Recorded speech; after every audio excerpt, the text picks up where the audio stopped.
Hi, my name's Clare Barlow and I am the CHRO at the National Nuclear Laboratory, where I've been for 12 months. I'm 53, I'm married to Warren and have a 17-year-old daughter called Hannah. I'm also a trustee for Age UK Lancashire and I'm a qualified executive coach. I've been at NNL now for just over a year, having spent the previous 10 years in BAE Systems as HR Director for Combat Air, and I've held a number of senior both HR and operational roles in Royal Mail, British Airways and Alimax. The National Nuclear Laboratory works with its partners and stakeholders to deliver innovative solutions and world-leading expertise across the whole of the nuclear life cycle. We serve the national interest through working collaboratively with our partners to drive the clean energy and environmental agenda.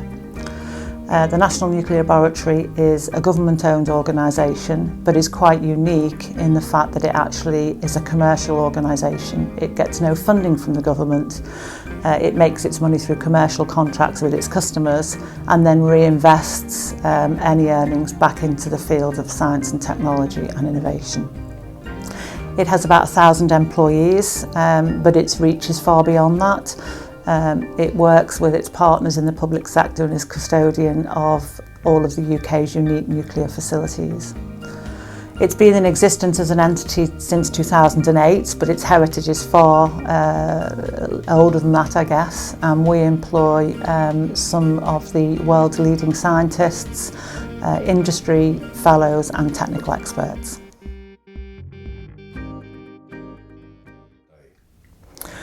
I think it's an organisation that understands itself, understands its markets, its customers and its people, I guess.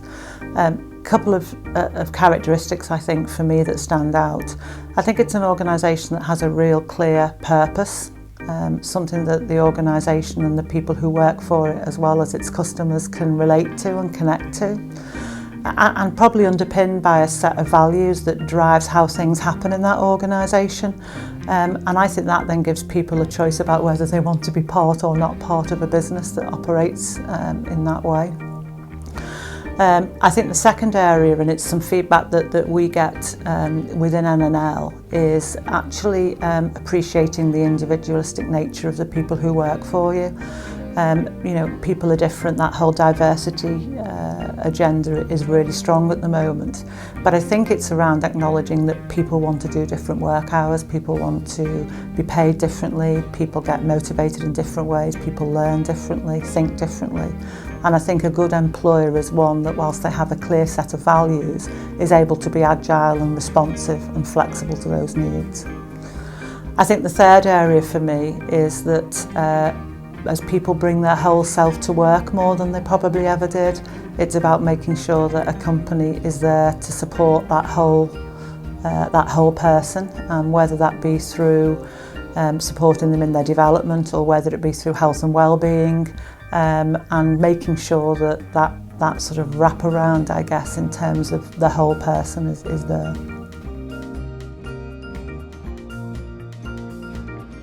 Okay. I don't particularly like the word initiative because I don't really believe HR are there to devise lots of initiatives. I think we're here to do something that's a little bit more sustainable than that, I guess. But I guess there's two bits for me. One is maybe a bit trite in saying it, but actually it's my HR team. I've been in the organisation for just on 12 months now, and we've restructured, we've reorganised, we've seen some friends leave and some friends join us. And we've completely refocused the purpose and the activities of the team, and we've also invested in people's development. It's been a real change year and they have responded fantastically, and I'm really, really proud of the growth that I'm seeing both in the team and the acknowledgement from the organisation of HR, I guess, positioning itself and playing a different role in helping the business. The second area is something that was started just before I joined, but it links back to the values discussion, is that we've, through a working group, so not through the sort of senior board, the employees have come up with a set of behaviours that they think reflects the values of our business and starts to shape the culture and what it feels like to work in NNL. And that's been really quite a step change. I'm hearing people having lots of different conversations. I'm hearing people calling out things and challenging the way that we've done things in the past, and starting to see much more honesty and transparency and feedback with people in terms of it's not just what you do in the organisation, but it's how you do it as well, and that's really starting to pay off. There's a couple of things that spring to mind. We're just going through what you would probably call a strategic refresh, re-articulating our purpose, and I think that's really quite exciting. I think that will help people, both new and old, continue to connect with where we're trying to get to as an organisation. The second area that we're just about to launch is a fully integrated health and wellbeing programme. Which I think picks up on the point I said before about making that feel very personal for individuals and supportive.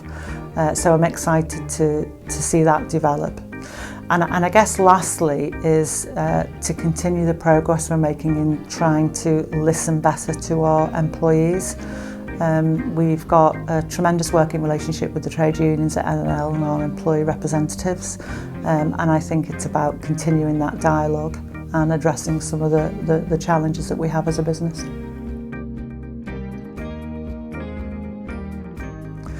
It's a really exciting time to be in nuclear, and I think that the two biggest challenges we have as an industry is continuing to innovate and actually trying to do things cheaper and take cost out of our business. I think a key enabler to that is the culture of the organisation and the leadership of the organisation. So two areas of focus in terms of trying to achieve those challenges, I guess, are around continually looking at the skill set that we have in the organisation and the right mindset as well.